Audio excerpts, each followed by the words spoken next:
गोमांस बोझेई पिकअप को निया लगाइले दुर्बृत्त।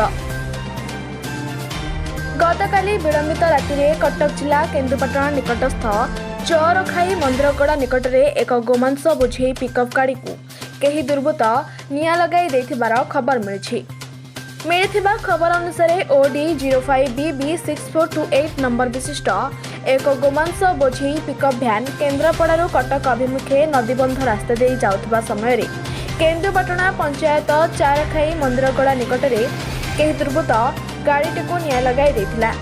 सकालू स्थानीय लोके गोमांस बोझेई दरपड़ा गाड़ीटी को देखिबा परे सालेपुर थाना को खबर देथिबा सूचना मिली।